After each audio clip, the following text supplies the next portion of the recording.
안녕하세요. 김태훈의 현명한 투자자 방송 시작하겠습니다.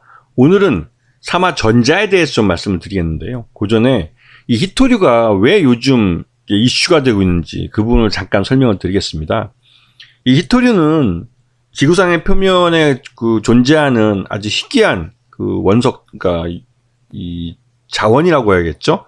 희귀한 자원들인데요. 이 네오디듐이나 사마리움, 코발트 같은 이름도 생소하고 어려운 그런 소재들입니다. 그런데 이 소재들이 개발하는 데 있어서 비용도 많이 들어가고 개발 과정에서 이 환경 파괴가 이슈가 되고 있어요. 그래서 선진국에서는 이 히토류를 개발하기보다는 중국에서 이런 것을 사다 쓰는 게 훨씬 더 저렴하고 환경 쪽에서도 친환경적인 결과가 나옵니다. 그래서 지난 세기 동안 전자업체가 계속 발전하면서 히토류에 대한 수요가 많았는데도 불구하고 지금까지 선진국들은 대부분 다 이 중국에서 이 히토류를 사다 갔었죠. 우리나라도 그래왔습니다.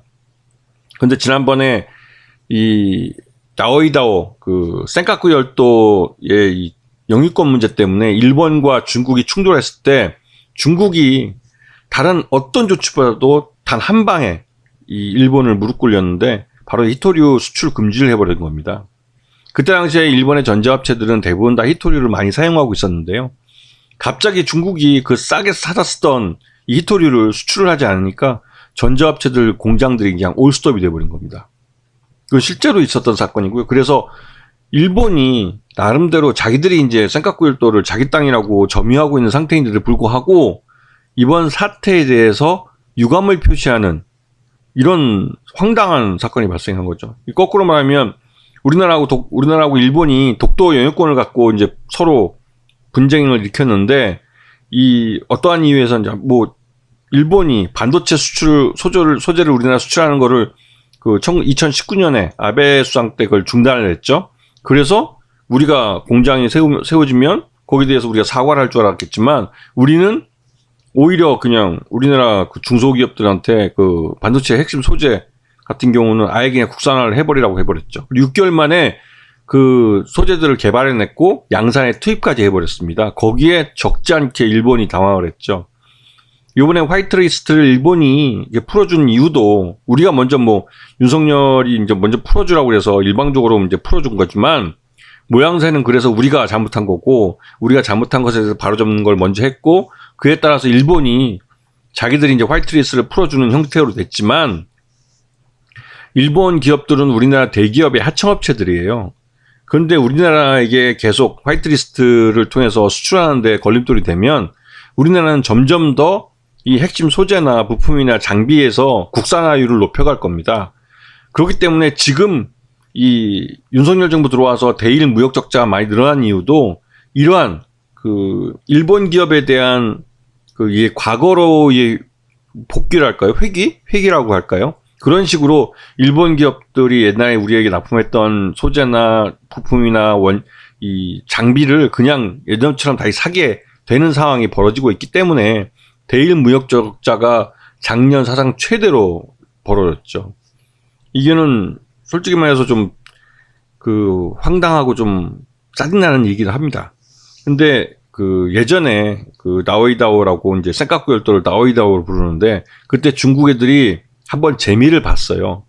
이 히토류를 수출 무기화하면서 한번 재미를 봤기 때문에 요즘 최근 들어서도 이 중국이 다시 한번 네오디듐이나 사마리움, 코발트 같은 자석에 들어가는 이 히토류를 수출 규제를 하겠다고 하고 나섰습니다. 그러면서 바로 이제 우리나라에서는 이 네오디듐이나 사마리움, 코발트를 대체할 수 있는 그러한 소재들에 대해서 찾는 그런 움직임들이 나타나고 있죠. 그래서 이 히토류 자석 소재를 대체할 수 있는 게 페라이트 자석 소재라는 건데 이 페라이트 자석 소재는 이 히토류 자석 소재보다는 성능이 좀 기존에 떨어진다고 생각했어요. 그래서 저회전이나 저출력, 전장력에 이제 주로 사용되었고 고회전이나 고출력에는 이 히토류 자석 소재를 사용해 왔습니다.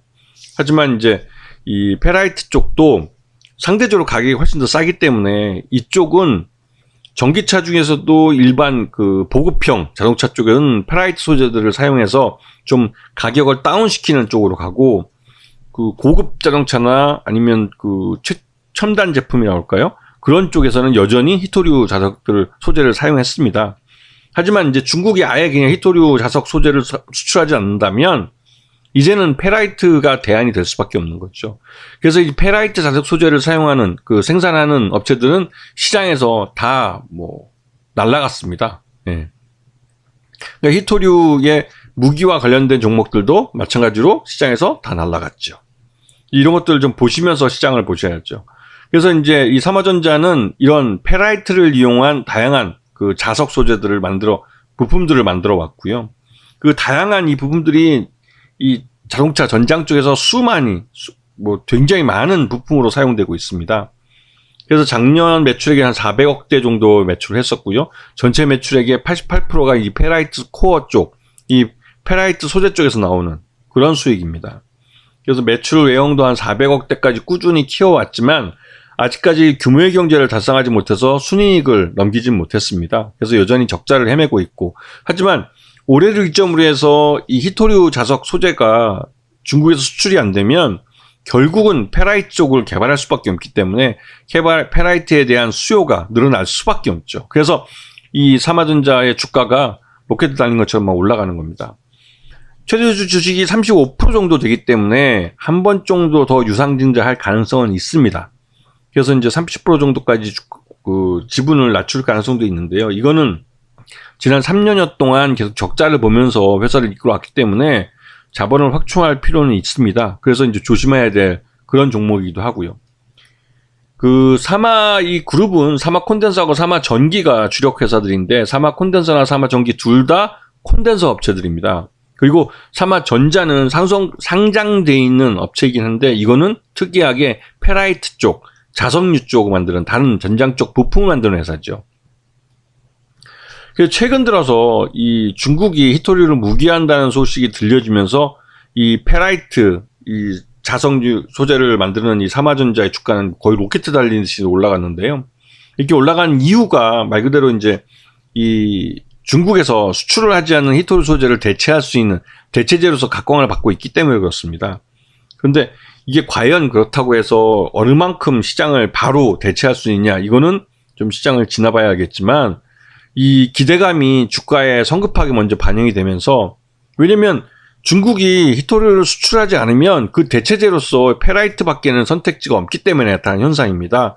그래서 이 중국 히토류 무기화하고 전기차의 대중화, 그러면서 이제 페라이트가 이 전기차 가격을 낮출 수 있는 하나의 대안으로 떠오르면서 이거에 대한 수요가 많이 늘어나게 되는 거죠.